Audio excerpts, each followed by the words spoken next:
هاد النور ديال الشمس الساطع كل مرة وكل نهار وكل عام كيطلع بتفاصيله على جبال أكادير دوتنان. وفي هاد الجبال قررت نبحث عن قصة جديدة وتكون علمية محضة في المضمون ديالها.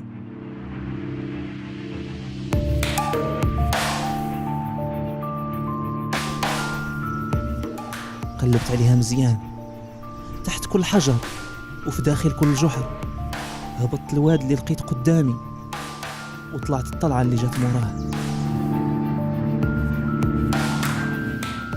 قلبت عليها مزيان حتى تلاقيت بموسى مسرور اللي قال لي بأنه في هذا المكان وقعت قصة تاريخية ممكن تغير مجرى وأسماء الديناصورات من جديد بفضل مجموعة من الأبحاث اللي كان جراها العالم الفرنسي أمبروجي في هذه المنطقة. لكن هذه الأبحاث ضاعت من بعد، هي وكل مكان كيتعلق بها. هذا الشيء علاش؟ إلا بغينا نعاودوا نصحوا هذا التاريخ الغلط في قصة الديناصورات، خاص كل مهتمين بهذا الأمر يكتفوا من الدراسة والبحث ويقولوا العلماء العالم حبس، التاريخ بدا من هنا، من أكادير.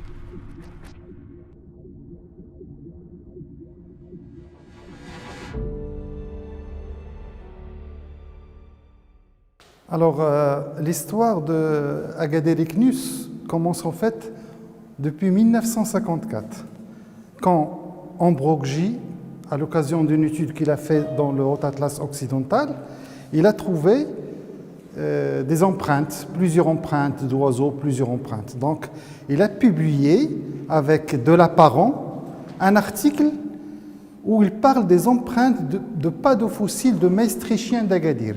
Maastrichtien, c'est un âge de Crétacé supérieur. Alors, dans ces empreintes, en décrivant ces empreintes, il a parlé de ptérosaures. Donc, en 1954, il a parlé de ptérosaures. Donc, ces empreintes, avec l'aide de l'apparent, qui était un spécialiste, ils ont pensé peut-être qu'il y a des empreintes de ptérosaures. Alors, après, bien sûr, ils ont publié ça avec des photos, avec une description bien précise. Et ils ont appelé ces empreintes Agadir Iknus elegans. Agadir Iknus sur le nom d'Agadir, parce que c'est tout près d'Agadir. Après, l'histoire a été oubliée un petit peu.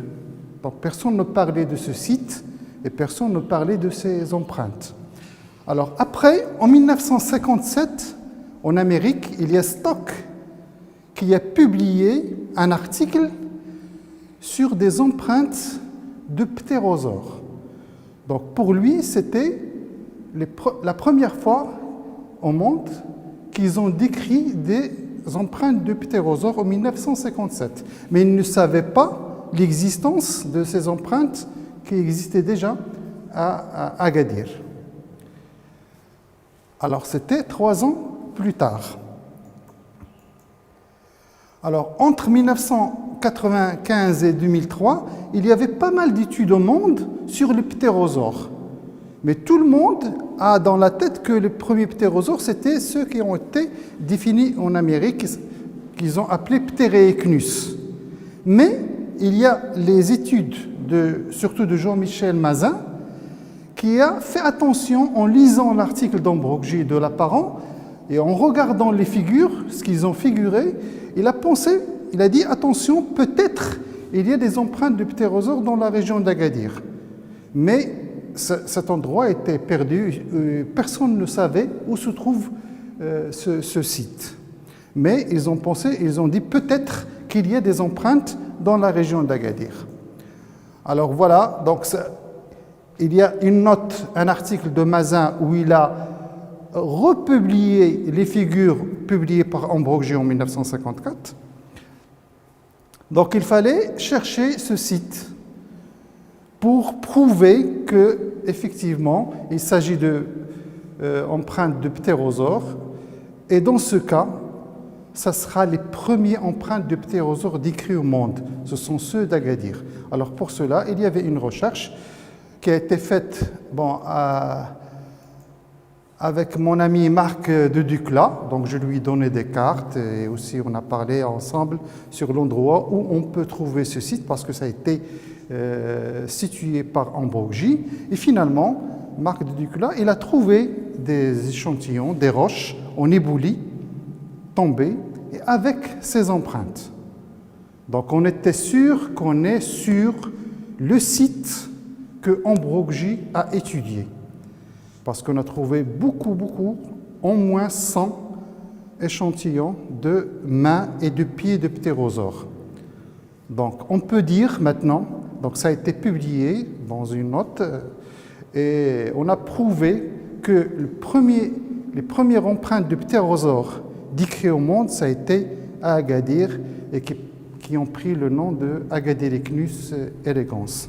Voilà donc l'histoire de Agadiricnus.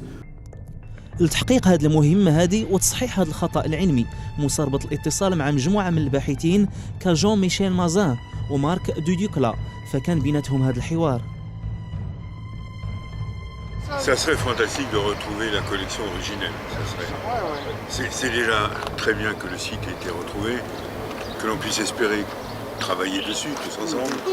Mais l'idéal pour reconstruire toute l'histoire, d'autant plus que c'est au Maroc qu'ont été découvertes ces empreintes pour la première fois au monde. Donc c'est ça qui est intéressant. Si tu veux, il y a tout l'aspect scientifique qui nous concerne, mais aussi un aspect historique qui est fantastique. Je trouve une belle histoire, une très très belle histoire. Qu'il a eu la bonne idée d'appeler ça Agadir. Agadiricnus en plus. Félicité pour la ville. Et en plus, après, si jamais on arrive à démontrer très clairement, mais je crois que ça ne sera pas difficile du tout, à démontrer très clairement qu'Agadiricnus a été créé en 1954, bien avant tout le reste de l'histoire des ptérosaures dans le monde, ça voudra dire vraiment qu'Agadiricnus, en termes de nomenclature, aura priorité. Alors c'est difficile pour l'instant parce que ça veut dire qu'il faut balayer tout ce qui a été trouvé dans le monde depuis, et puis dire Agadiricnus est le chef de file, la référence mondiale de tout ça. Mais on y arrivera peut-être. جون ميشيل كيقول بأنه من الضروري تحليل ومقارنة جميع المعطيات حول العالم. اذا دابا غادي نمشيو لواحد البلاصه اللي كان فيها هاد مارك دي دوكلا هذا اللي كان معنا هنا دابا لقى فيها بعض الاثار وهاد الاثار هادو بمساعده من الاستاذ اللي وجهه اولا السي موسى مسرور هو اللي وجهه انه يقلب على هاد البلاصه هذه بالضبط. غادي نمشيو نتعرفوا على هاد الاثار الى لقيناهم لانه واحد الموقع اللي هو شي شويه صعيب والى جانب ذلك غيكون معنا يعني الدليل الاكبر ديالنا اللي هو جون ميشيل مازان اللي هو واحد السيد هو تقريبا نقدروا نقولوا الشخص الاول في هذا الشيء ديال لي زومبانت وهذا الشيء ديال الديناصور. اذا نخليكم ما كان هادشي ماشي بعيد بزاف كاين شي شويه ديال بيست ولكن غادي نوصلوا ان شاء الله وغادي نشوفوا تفاصيل اكثر. في سنوات 1900 ما كانش شي حاجه سميتها الديناصورات الطائره معروفه. المهم ديك الساعه كانت الطيور هي اللي معروفه فقط. حتى جا العالم أمبروجي للمغرب ولقى آثار في شكل وقال في البحث ديالو مع دولاباغون باللي مستحيل يكونوا ديول الطيور وإنما النوع من الزواحف سماه أغاديريكنوس ولكن الأنسب هو يتسموا الديناصورات الطائرة بأغادير إكنوس بحكم أن أمبروجي هو المكتشف الأول. هاد الشيء علاش موسى ومازا ومارك عاودوا اشتغلوا على الموضوع. Technique, organisation, ça ne va pas demander. Logistique. Oui. On peut venir travailler ici et montrer le soin, par exemple. Il y a des sites, parfois vraiment il faut faire des kilomètres, il faut passer la nuit dans le site, il faut toute la logistique. Et puis, je pense qu'être au Maroc est aussi un avantage par rapport à des pays comme la France, par exemple, où entreprendre ce genre d'études demande en amont d'avoir fait des dossiers et qui coûtent très cher sur la France. Ouais. Alors, professeur Jean-Michel, ce que je veux savoir, c'est vos sentiments, vous qui avez vraiment défendu le site d'Agadir. Qu'est-ce que vous pensez devant ce site? Eh ben, je suis très ému d'être là. Très ému, parce que c'est vrai que ça fait longtemps, après avoir lu les articles, enfin l'article de Ambroggi et Lapparent, que je me dis que je sentais comme ça, que c'était quelque chose de plutôt important.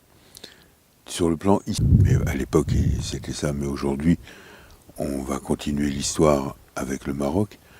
2 géologues français ont découvert pour la première fois au monde des empreintes de pas fossiles de ptérosaures. Ptérosaures, ces animaux volants qui vivaient à l'époque des dinosaures. Et on a oublié complètement cette découverte. On l'a oublié. Oublié. Toute la communauté scientifique a oublié qu'un jour il y a eu cette découverte au Maroc. Donc ce qui m'importe moi maintenant, ce qui m'a importé pendant un certain temps, c'est de, disons, raconter au monde que en fait c'est pas vrai.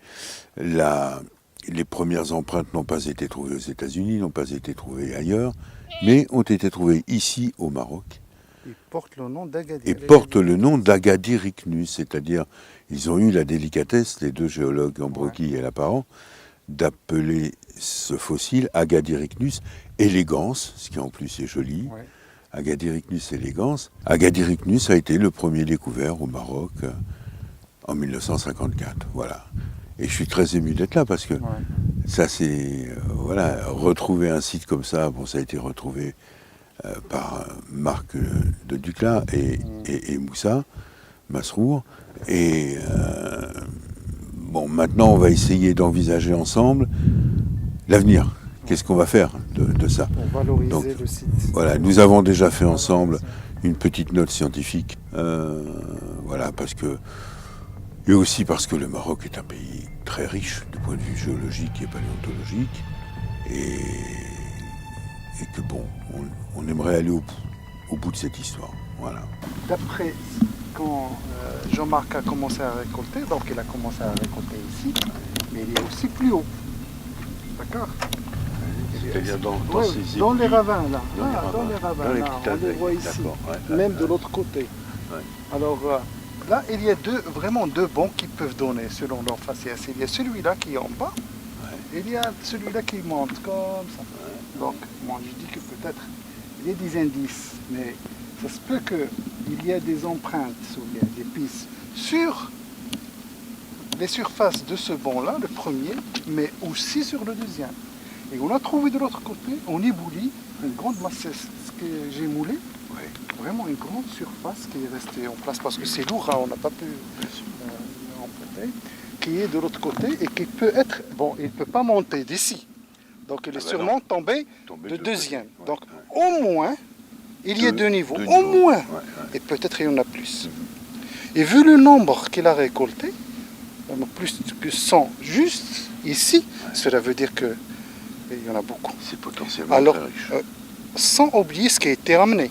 Parce que ça, c'était une carrière qui était exploitée. Bon, le premier qui m'a informé de ça, bon, sans parler de ptérosaures, c'est d'Hydrénée. Il m'a dit, si tu passes par là, il faut aller chercher, il y a des traces d'oiseaux. Il m'a parlé seulement d'oiseaux. Bon.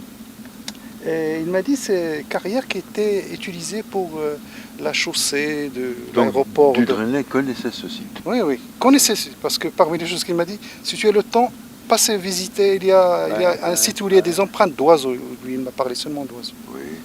Donc là, c'est la région de Tchagragra, c'est à l'est d'Agadir. C'est un anticlinal d'âge de Crétacé supérieur.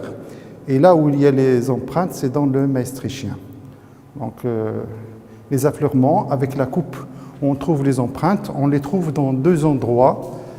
Donc en bas ici, dans des couches en bas, et aussi dans des couches en haut qui donnent ces empreintes. المايستريختي هو الزمن ما بين ناقص 72 حتى الناقص 66 مليون سنة. من بعد هذا الزمن بشوية تقريبا غينقرضوا الديناصورات كاملين بمرة. Ah ben là aussi il y a des rides, mais actuelles.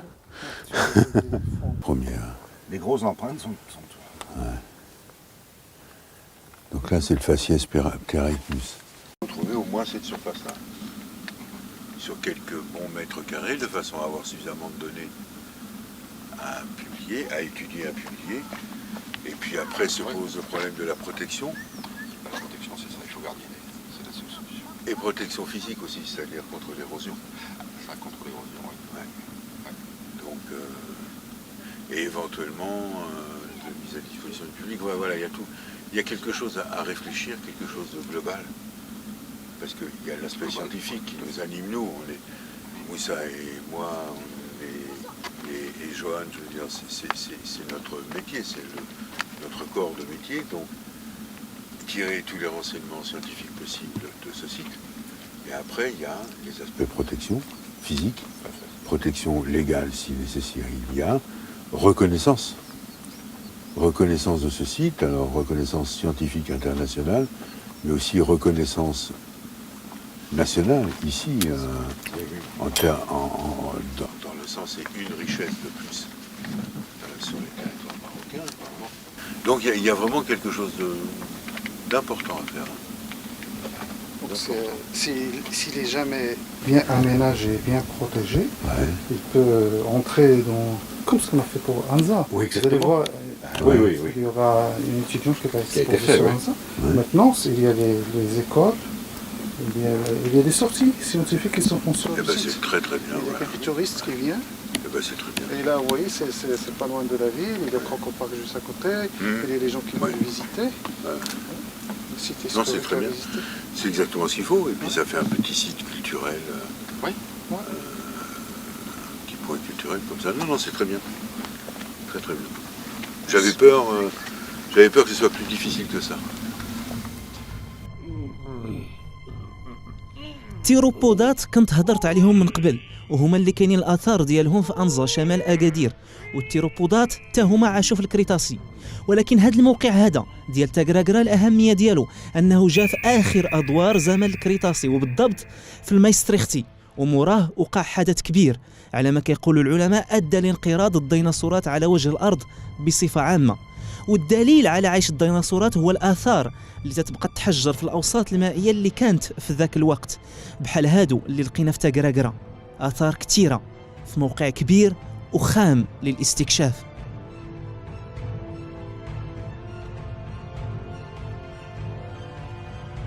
Moi, je pense que Donc voilà, Oui, ça, sûrement. Ça ça ressemble- je regardais la séquence là. ça doit être celui-là.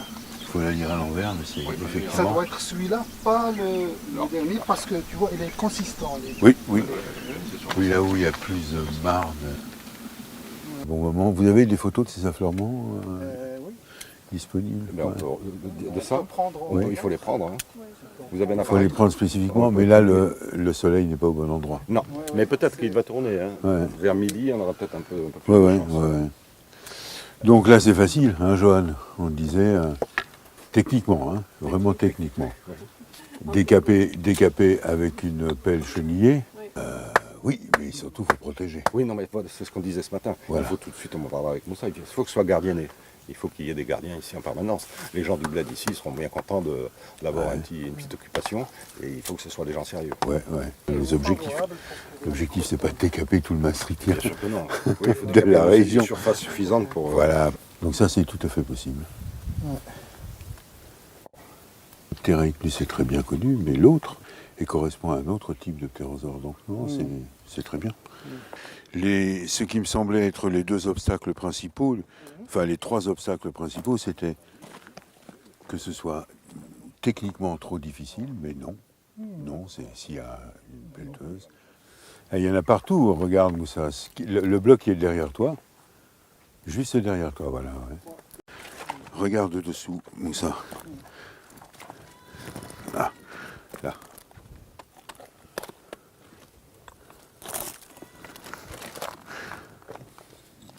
Il y a une... Oui. Donc c'est une contre-empreinte. Déjà, il y a ce banc-là, c'est un petit banc centimétrique qui saute. Ensuite, il y a d'autres empreintes ici.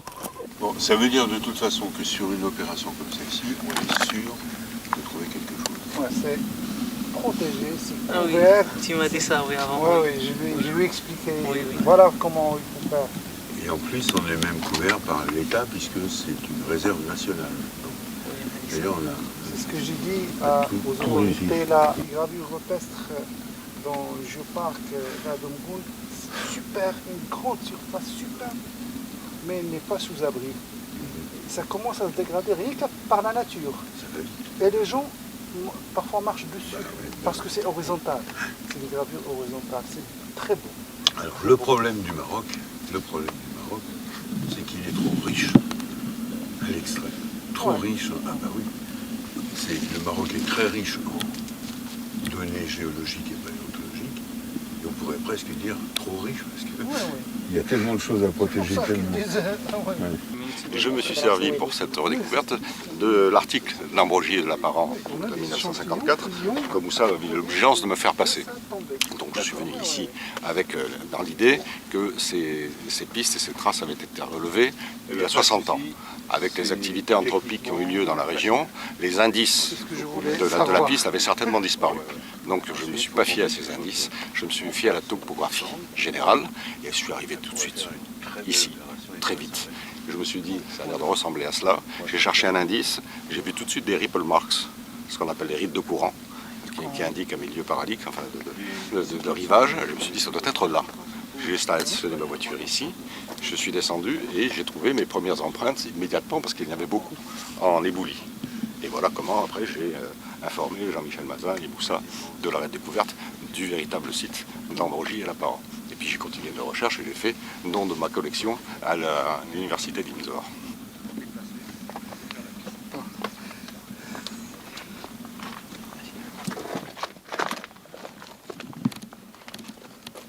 Ah bah oui.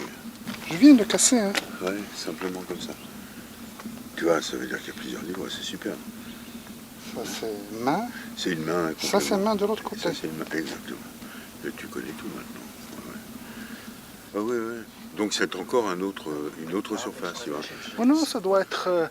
tu vois, c'est puisque ça monte, donc il se débite et il est là dans les... Ouais, mais bon, je l'ai cassé elle est à partir agitée. de là. Elle est agitée, Oui, un la peu. surface. Hein. Ah oui. Il y a un peu le marque. Moi je regarde ici. Donc une fois qu'on a récolté ces échantillons, bien sûr on les ramène au laboratoire et on les trie, puis il y a des mesures à faire et aussi on les stocke dans la collection. Donc il y avait pas mal qui ont été récoltés par Marc Duducla et il a fait un don à la faculté des sciences d'Agadir de tout ce qu'il a récolté. Et maintenant ils sont conservés au département de géologie de la faculté des sciences de l'université Ibn Zor. Ça fait partie des choses Oui. Donc à ça veut finir. dire, dans le dossier qu'on va mettre en place, il faut les considérer comme deux niveaux séparés pour il faut... l'instant. ben, Oui, c'est ce qui est dit dans la note que nous avons Oui, faite. c'est deux niveaux. Oui, de toute façon, Donc on reste sur cette première analyse, mais on peut clairement afficher qu'on a fouillé le niveau le plus bas. Lui, on sait où il est, on sait ce qu'il faut faire pour le fouiller et tout, et on va prospecter le niveau du haut, parce qu'il est d'une approche un peu plus délicate, un peu plus difficile. Mais en revanche, il faut à tout prix qu'on le trouve, qu'on les enregistre et que ça rentre en collection. Les pieds de combien vous dites 15 cm. 15 cm. Ah oui, oui, c'est des belles bêtes. On les a en photo. Hein.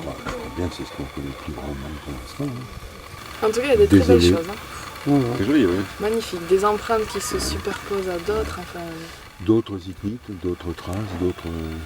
difficile à dire. La lumière n'était pas favorable là, mais Non. non. Non, la lumière n'est pas très... En tout cas, rien d'évident. Ouais. Mais peut-être, mais il y a plein de petites traces Ouais, aussi oui, sur oui, la c'est dalle qui plein, ne sont pas forcément identifiables Non, c'est au ça que je premier voulais coup dire. d'œil. Ouais. J'ai des plaques comme Est-ce ça à que la c'est maison des que je vous empreintes montrerai, Ouais. qui sont remplies de traces, moi, inidentifiables, plein.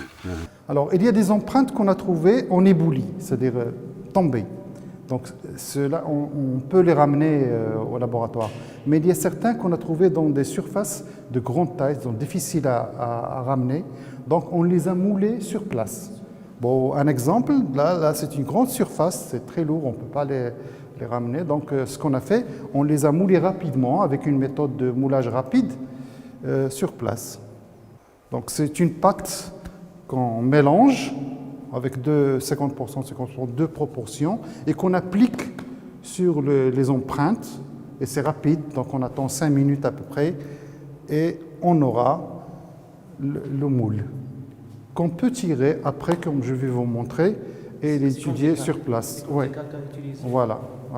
Donc là, c'est une façon d'étudier les empreintes qu'on ne peut pas ramenés au labo. المغرب كيف قال جون ميشيل مازا المشكلة ديالو أنه مليء بالثروات الجيولوجية الخام اللي خاص وتيرة البحث العلمي بخصوصها تزاد باش يترفع عليها الستار ويتم استكشافها وتثمينها وباش حتى المواطن يوعى بالأهمية ديالها ويحافظ عليها ويتحقق مبدأ الديمومة ما بين الإنسان والوسط اللي كيعيش فيه. رحلة المايستريختي انتهت هنا. هاد الزمن الجيولوجي اللي جا مور سانطونيا والكومبانيا واللي مراه من بعد جا الزمن ديال الباليوسين والحقبة الرابعة اللي ميزاتنا حنا البشر. المهم التاريخ العلمي طويل ومتواصل وهاد القصة غنزيد نكمل عليها في البلاصة فين وقفت في قصة جديدة ومكان جديد.